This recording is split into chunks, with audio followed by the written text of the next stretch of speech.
Are the White Sox trending toward losing the Dylan Cease trade?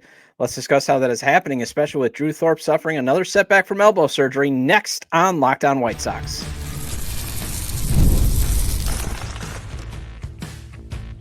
You are Locked On White Sox, your daily Chicago White Sox podcast. Part of the Locked On Podcast Network, your team every day. Hello, I'm your host, Todd Welter, a lifelong Sox fan and the site expert at SouthsideShowdown.com, part of the FanSided Network. And also, I've covered Major League Baseball for outlets such as the Associated Press. And thanks for making Locked On White Sox your first listen every day, part of the Locked On Podcast Network, your team every day. Make sure to hit the like button on today's episode and subscribe to the YouTube channel at Locked On White Sox if you've not done so already. And also follow or subscribe to the show wherever you get your podcasts. Drew Thorpe could be lost for the season or it could just be a small setback, but you always get uncomfortable when you hear a pitcher needing to leave a start after having elbow discomfort after already suffering a setback from a procedure that was supposed to remove a bone spur. What I want to tackle regarding his latest setback is, does this trend toward the Sox coming out as losers in the Dylan Cease trade last year? Then GM Chris Getz spoke on the White Sox Talk podcast and gave an update on Luis Robert Jr.'s trade status. And finally, one pitcher did receive good news, and that is Shane Smith. He has officially made the roster, and I want to touch on why that was a great pick in the Rule 5 draft. Today's episode is brought to you by FanDuel. Right now, new customers can get $200 in bonus bets when your first $5 bet wins. Okay, so the hits just keep coming when it comes to the Sox young pitchers and their elbows. While Tommy John surgery has pretty much become routine for pitchers, and it's now proven guys can easily bounce back from TJ surgery, where it just hits hard is just you lose the time, because you're usually talking about 18 months, sometimes 2 years before guys can get back on the mound and pitch effectively again. I mean, we saw it with Garrett Crochet. It took him about 2 years to really get back and pitch effectively. Drew Thorpe could be facing that as he had another setback from his recovery from a different elbow procedure that ended his 2024 season. Basically, the procedure was supposed to remove a bone spur, and then he had a setback in the offseason. And now he might need Tommy John surgery because he left his minor league start with elbow discomfort. Now, he may not need Tommy John surgery, but when manager Will Venable talks about Thorpe needing imaging, you might want to brace yourself for the worst. And this is the report from Chuck Carfine, the CHSN pregame and postgame host, and also basically beat reporter for CHSN at Chuck Carfine. I've got the tweet up for those watching on YouTube. Drew Thorpe left a minor league game with a trainer. Update from Will Venable, quote, "It sounds like discomfort of the elbow. He will likely do some imaging. It's really unfortunate. He's been working so hard, and we hope that this is just a hiccup and he can get up back on track," end quote. But what I really want to touch on is this just more evidence that the Sox are trending toward losing the Dylan Cease trade that they made last March? And keyword is trend, because there's still time for this trade to be net neutral because it's clearly worked out for the Padres. Now, the reason why I'm tackling this is credit to my buddy Bez from On Tap Sportsnet, who was on the CHGO White Sox podcast with former host of this very show, Sean Anderson. And he pointed this out on his appearance and on X, and I got the tweet up for those, again, watching on YouTube, at Bez Beyond the Pen. Since this post, Baroa and the draft pick, Blake Larson, had Tommy John surgery. Shuster won't make the OD roster, opening day roster, and Thorpe might have had a serious injury. Incredible. And this was a quote tweet from a original tweet he had back a couple weeks back. Getz traded Cease, Santos, and Bummer for 11 players and a draft pick. 3 of them have been DFA'd. And then there's Nicky Lopez and Michael Soroka. Thorpe, Iriarte, Zavala, Baroa, Shuster, Gowans, and drafted Caleb Bonemer, and that is him reacting on February 7th when the Sox waived Steven Wilson. We always forget about him as a trade return in the Dylan Cease deal. So, yeah, when you look at that trade return, when it first happened, just right when it happened, they trade Dylan Cease before opening day. And I thought, given the up and down nature of Dylan Cease's production, but then you look at his age, his affordability, and his reliability, I thought, okay, the Sox did all right. Because, yes, he was Cy Cease in 2022, comes back, has an ERA over 4 in 2023, and, he had some bad starts he had a bad start in the playoffs in 2021, so you kind of just saw a guy that, he's been up and down, but still is solid, productive relative to his contract, so, not a terrible return. You get a veteran reliever in Steven Wilson with 2 years of club control, and you got a highly touted prospect in Thorpe, who, remember, the Yankees traded Thorpe to the Padres to get Juan Soto. He was the centerpiece of that deal. He was considered to have the best changeup in the minors, and he was a top 100 prospect. Jairo Iriarte was another promising pitching prospect. I believe Bez, he pointed out on his hit on CHGO that Baseball Prospectus, I think, was the one service that had him at least in their top 100 too. So you basically got 2 top 100 prospects. You got a consensus, obviously, top 100 prospect in Drew Thorpe. And then you got Samuel Zavala, another high ceiling player who immediately became a top 10 prospect for the Sox. And he was basically in the top 10 throughout the entire season. And I'll get to his struggles in a second, though. But all 3 immediately went into the top 10 as well, if I remember correctly. And it kind of infused some talent. And Thorpe obviously showed a ton of promise outside of 3 horrific starts. He makes 9 starts, 3 terrible ones. But 2 of them were before he needed this elbow surgery to remove the bone spur that, if I recall a podcast correctly that I heard, I think it was the White Sox Talk or the Recap podcast with Ryan McGuffey. Either one. I just remember Jonathan Eli, the Barons' former pitching coach. He talked about how, maybe that bone spur was hampering Thorpe's velocity. And, if it could get back up to the reported 94 that it could get to potentially, that would make a world of difference for him to set up his devastating changeup. It's more a world of difference compared to the 90-91 that he was throwing through most of the season. And now you and I may not get to see that promise, though. That's the thing. And we don't know, who knows how long we're going to get to see Thorpe's promise to see if it can be realized potential, because he's had another setback. I mean, this is clearly going to keep him out for probably at least who knows how long, obviously. In best case, and I'm no doctor here, but I can play one here based on him just needing rest and rehab when he had his first setback. It's probably just more rest and rehab, if that's the best case scenario. Because as of recording this right now, there's been no update. And hey, everybody's bodies recover differently.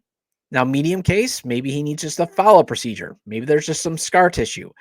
I can only kind of guess on that because I've had 3 bone spurs removed. Now, obviously, I've had them for my knee, but I remember my doctor saying 15 years ago, there could be some scar tissue issues. You may have to go back in there. There could be just causing some discomfort. Removing bone spurs are not fun. Trust me. Worst case, he's done for the season because he needs Tommy John surgery. So either way, the reason this is that I'm saying that this is evidence toward tracking losing this trade is he was supposed to help turn things around quickly. I mean, I do remember SoxMachine.com's James Fegan saying on, I think, the podcast last year on their podcast that the Sox went more with a package of players closer to the big leagues. Because remember, the mandate from owner Jerry Reinsdorf was things can be turned around super, super quick. But the drawback on that is you're usually going to get more high floor, low ceiling guys. I mean, again, Drew Thorpe, highly regarded. And the Yankees develop a lot of good spin pitchers, but why were they willing to get rid of Drew Thorpe? Because he's a spin pitcher, and sometimes spin pitchers, they flame out because they can't command as well in the big leagues. Or again, they have a fastball that doesn't have much movement, and if they can't pinpoint, they're going to get rocked. That type of stuff. Again, usually the guys that have the high ceilings, and if they can get to Double-A, most teams are going to keep them because they're cheap. I mean, we're seeing that play out more and more, unless you have an abundance of them like the Boston Red Sox. And in terms of, I would say, though, high floor, low ceiling guys, I think that applies more to Iriarte than it does Thorpe. Is I still think Thorpe's ceiling is an ace in the mode of Aaron Nola or Mark Burley. But I do understand the feeling on Thorpe's ceiling not being as high because, those guys are getting harder and harder to find to become aces because, like I've just pointed out, we've seen with Thorpe, if he doesn't have much movement on that fastball, and if it's at 90-91, and if it's out over the plate, it will be tattooed. It will be sent to the outfield bleachers. And we saw that against the Arizona Diamondbacks, and we saw that in his final 2 starts before needing that surgery. So that's why, again, the velocity matters. So that's why I think it's fair for some to think his ceiling was more middle of a rotation pitcher with a devastating changeup. And even then, with that devastating changeup, he might be a better reliever. Remember, Trevor Hoffman became one of the best closers of all time just by throwing a changeup. It was that devastating, and sometimes that works. And again, high floor, low ceiling guys, is that what you want in return for Dylan Cease when you look at it, with 2020 vision? And I get history provides, hindsight provides 2020, but you look at where the Sox are in the state that they are now, you would maybe think, we could have probably tried for a better package, maybe hold on to Dylan Cease, that type of stuff. Because Jairo Iriarte, as according to MLB Pipeline scouting report, his velocity no longer makes him an overpowering arm, so that puts him maybe at starter, which is great, but even then, the floor is reliever. I mean, think about this. After parking in the mid-90s and peaking at 100 miles per hour in the first half of 2023, Iriarte's fastball has settled in at 92, 94 with a high of 96, and its excessive arm side run now stands out more than its velocity. His sharp 82, 85 mile per hour slider has good horizontal action in the opposite direction and plays well off his heater. So does his upper 80s changeup with fade, giving him a solid third offering. While Iriarte wasn't as overpowering as the year before, he did throw more strikes, though his control and command still need more work. He's athletic, creates plenty of extension with his delivery, adding to his deception. He could be a number 3 starter if he improves his location, perhaps more if he recaptures some velocity, but he also could wind up as a late inning reliever. So again, basically the Sox traded Dylan Cease, who was once a runner-up for a Cy Young, for 2 guys with floors that project to be maybe solid number 3 starters and relievers. I mean, great big league players.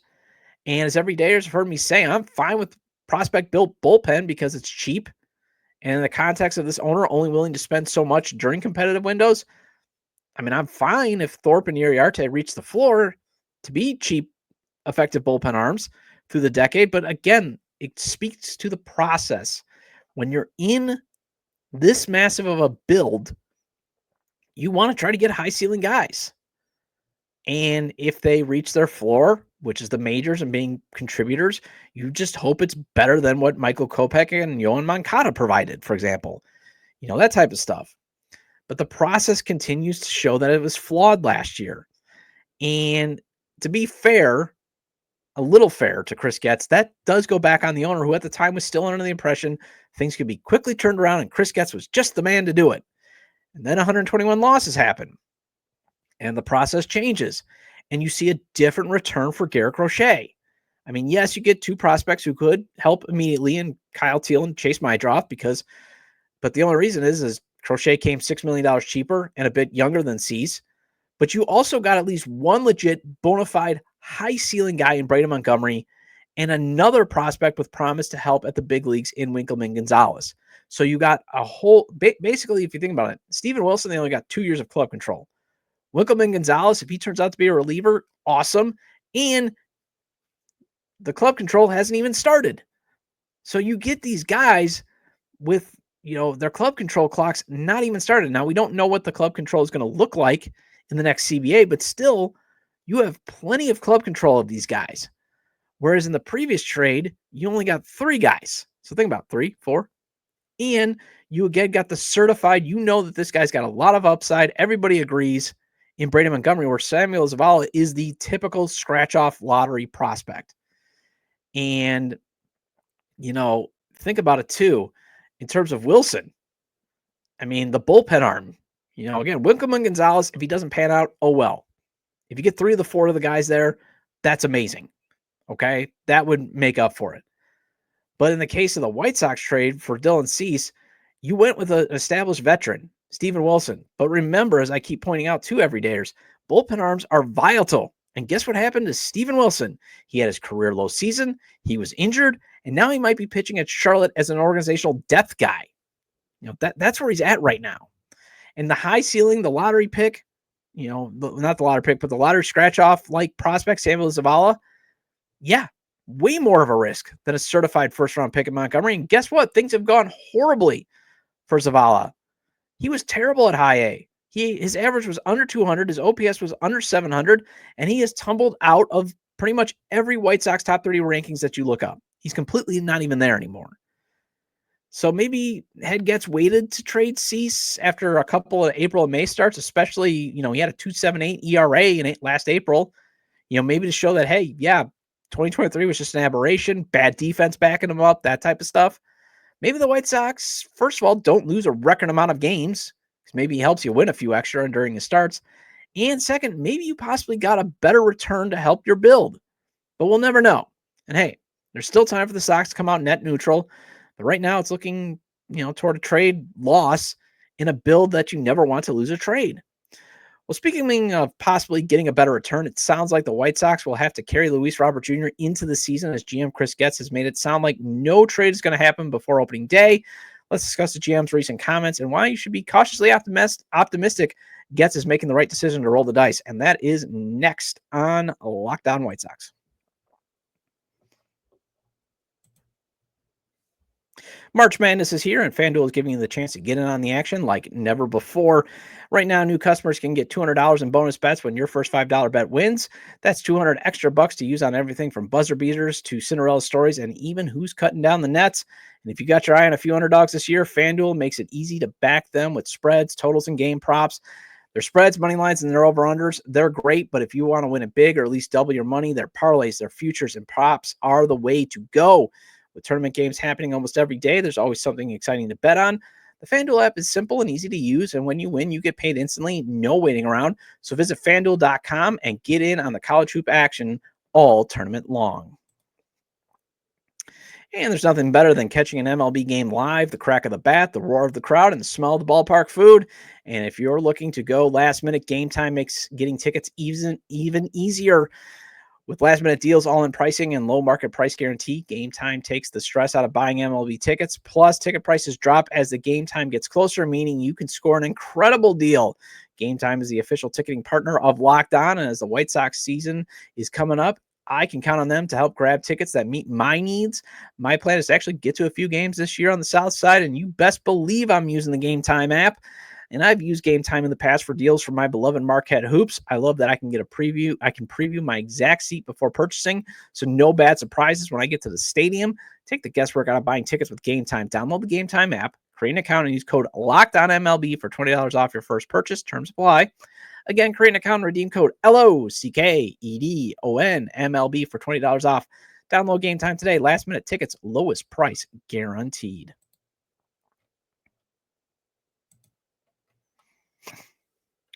And welcome back to Locked On White Sox. I'm your host, Todd Welter. Excuse me for a moment. Sorry, I did the cough button there.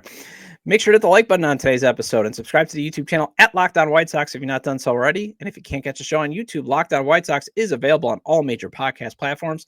So make sure to follow or subscribe on places such as Apple or Spotify. Either way, get your 30-minute fix of Chicago White Sox baseball venting with me. So as I always maintain, there are so many great White Sox podcasts out there. I mean, it's just an honor for me to be included among the top 15 prospects. I mean, top 15 podcasts. And I just always request that I've done enough to earn being your first listener, or at least in your rotation. But Chuck Carfine does the CHSN White Sox Talk podcast, which is basically the official team podcast.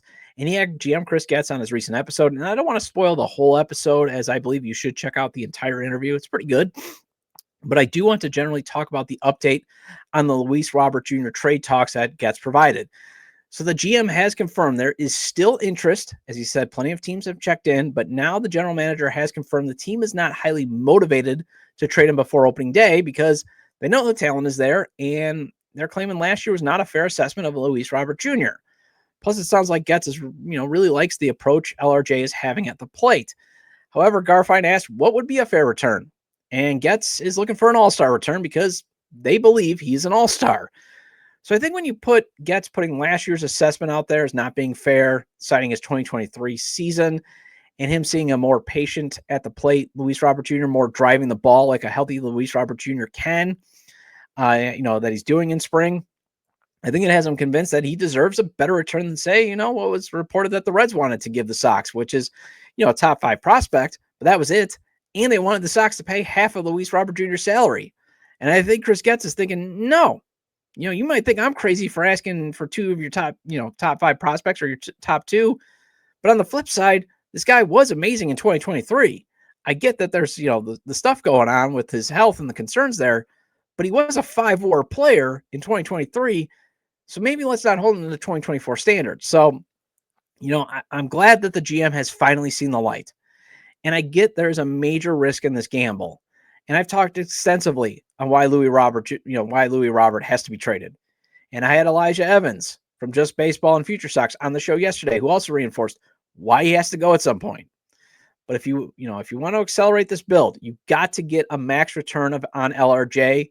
And if the market keeps screaming back the 2024 season and everything outside of 2023 too, in terms of his trade, in terms of his health and his production, the package that you want to help accelerate this build is not going to happen right now. So you've got to roll the dice. And I briefly touched on my opinion on the three remaining trade windows Elijah outlined on yesterday's show and then on justbaseball.com of when to trade Luis Robert Jr. But I am now more convinced than ever the Sox should jump at the trade window in May or June. Kind of do what the Marlins did with Luis Ariz. Make sure Luis Robert Jr. produces during the first month or two and then get rid of him as soon as possible. Because if he can get through a potentially playing in a lot of cold weather April, then you have cleared the one major risk hurdle to him getting injured. But again, why risk that prone to major injury dark cloud hanging over this asset all the way into July? Because that's what it is. The injury history will always be this just dark cloud hanging over Luis Robert Jr.'s trade asset status. Plus, you'll get panic in the market, as Elijah outlined on yesterday's show, so jump at that. And I think the trade deadline should only be the other window he gets dealt, only because maybe there's a market anomaly of no panic and just teams waiting out to the deadline to see if they should be buyers or not. But if you do get an in, or the other option that you're going to have to trade Luis Robert Jr. at by the deadline is if you get another injury this season, but it's more like what happened to Eloy Jimenez, where he can still return at some point. And you might still get a playoff contender saying, you know what, we'll give you this, pennies on the dollar reliever profile player to see if he can help us out, but that's still not ideal there. But if he keeps having these soft tissue injuries and these soft tissue IL stints, you might have to consider just taking pennies on the dollar for him, because you might have to then consider getting rid of him after the season for, say, $2 million, because that's what the economics say. You're not going to pay $2 million, $20 million for a continued off-injured Luis Robert Jr. You just pay the $2 million buyout. You just basically do what you did with Yohan Moncada, because you got to stop hoping he returns to the 2023 Luis Robert Jr. if that does not happen and if he continues to be hurt. Well, speaking of good economics, the White Sox may have found a legit good pitcher in the Rule 5 draft in Shane Smith. He officially made the team, and let's discuss with all these elbow injuries why it's important for the Sox to keep exploring every avenue possible to add young pitching after the break on Locked On White Sox. The NCAA tournament is here, and so is the Bracket Breakdown. Locked On Podcast Network and Amazon Fire TV channels are teaming up to deliver NCAA tournament coverage like never before. Watch studio shows featuring former players and Locked On's local experts as they guide you through every upset, buzzer beater, and bracket matchup. Stream it all for free on Amazon Fire TV channel. Search Bracket Breakdown to see it all for free. It's your team every day.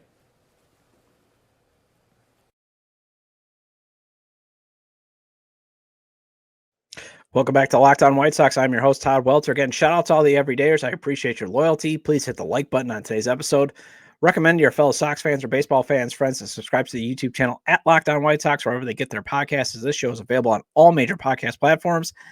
Today's actually my official 1-year anniversary with Locked On. Now, it's not the official 1-year show that I've done with Locked On, because today was basically the day I signed the contract to join Locked On.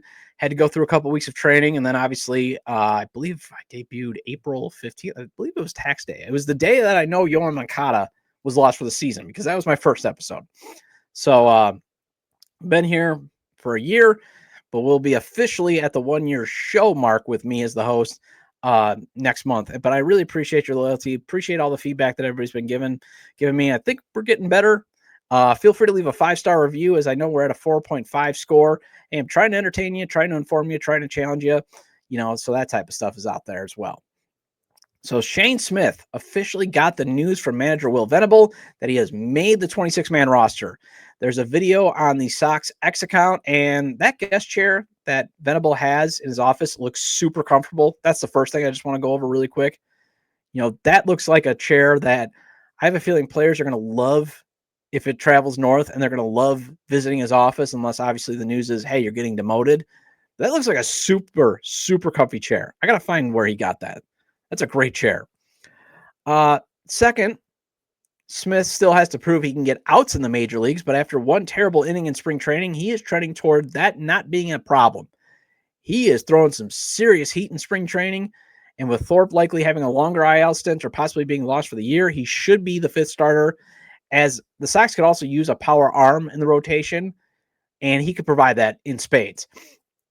Sean Burke, he has decent velocity, but this isn't, hitting 99 like Shane Smith has been doing during spring training.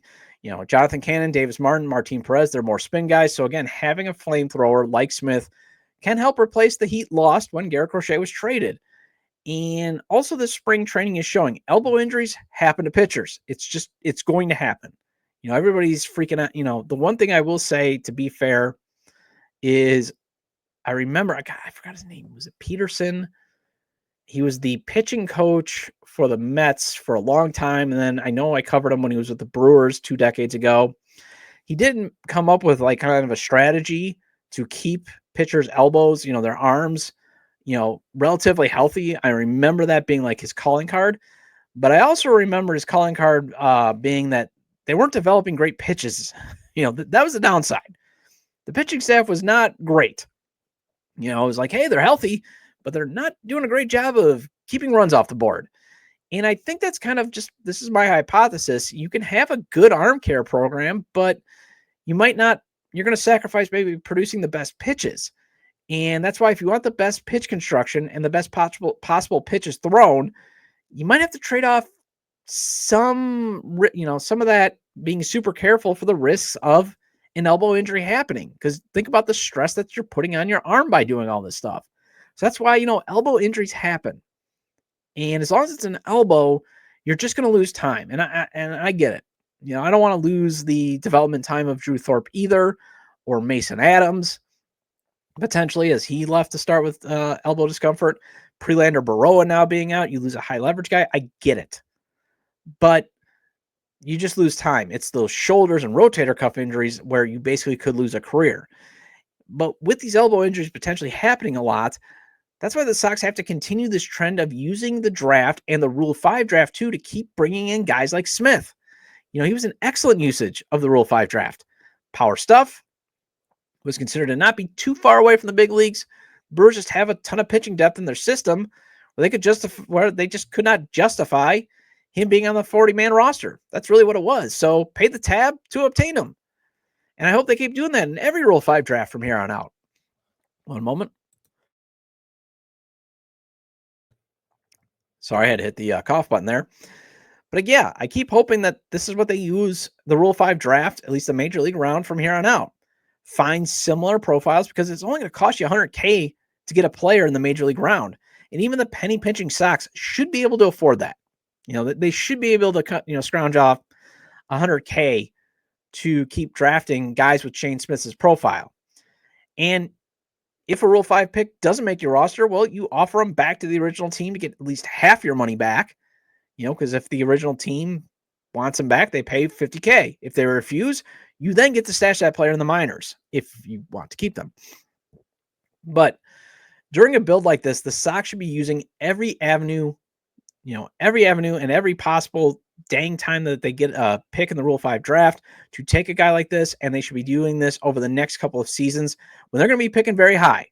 And they will be picking very high in the Rule 5 draft. And again, this year, next year, they'll be able to pick in the top 10 again. It just depends on how the rules work against them. Obviously, if they keep tanking. But you will be picking high. You will be picking in the top 10 probably for the next 2-3 seasons. But if you're picking that high, you should entertain kind of doing what you do with Hagen Smith then too. Get another power arm, because power arms are becoming more and more expensive. So think about it. You can get a power arm in the Rule 5 draft if they're out there. Obviously, they have to be available, and you want them to be close to the majors. But that's for $100K. Or in the draft, it's just for the bonus pool money. And then you're just paying them the equivalent of the minor league minimum. The major league minimum. And I love how the White Sox are emphasizing pitching. They took 11 pitchers in last year's draft. And since this owner won't pay the going rate for premium starting pitching, you got to draft and develop them then. I mean, Brian Bannister told Sox Machine that. He told James Fegan Sox Machine that if you're going to be trading away Garrett Crochet after just 4 years, you then have to keep replicating them. You have to keep finding them and putting them into the system. That's why maybe you have to draft a pitcher in the first round now every year. That's why Justin Ishbia could not buy this team fast enough. But also, this organization is showing it's capable of drafting and developing guys. As you see, Burke and Cannon, they were third-round picks, and they're now in the majors. I mean, Jonathan Cannon, hopefully he turns things around, and even if he's a back-of-the-end rotation pitcher for the rest of his career, that's a win, especially with the third-round pick. And Burke, he's got ace potential. So the White Sox are showing that they can find pitchers throughout the draft. That's great. Keep doing it. Keep going. My only critique is they signed 6 pitchers in international free agency, and hey, if they can make that number higher by spending the rest of their international money, I'm all for that too. Because as you and I are seeing, you can be hopeful about the future, but the injury risk is always going to be a threat on a promising future. That's why I always caution just guarding optimism, not because I want to be a Debbie Downer. It's just there's the reality. There's always going to be that, potential figurative hurricane-like storm when it comes to injuries potentially ravaging your farm system. But if you keep leaning into using these 3 avenues of the draft, Rule 5 draft, and international signings to keep adding more arms, you can maybe turn that figurative hurricane into a mere rainy day. Well, that wraps up this edition of Locked On White Sox. Thank you for making Locked On White Sox your first listen today. For your second listen, find Locked On MLB. Baseball guru Sully brings a daily blend of humor and baseball, keeping you updated on every rumor and story throughout the spring training. Find Locked On MLB on YouTube or wherever you listen to your podcasts. And I'll be back on Monday to discuss some details about Justin Ishbia's pursuit of buying the Sox that Dan Hayes of The Athletic shared with the Future Sox podcast. Feel free to leave comments about today's discussion regarding the Sox trending toward losing the Dylan Cease trade, the latest on the Luis Robert Jr. trade rumors from GM Chris Getz, and Shane Smith making the roster while being the latest example of the Sox effectively using an avenue to add young pitching to mitigate the injury risk. You can leave them at the episode page on YouTube, X, formerly Twitter, at Todd J. Dub, or at Locked On Sox, or you can email me at lockedonwhitesox@gmail.com. Have a great day, have a great weekend, and I will see you Monday.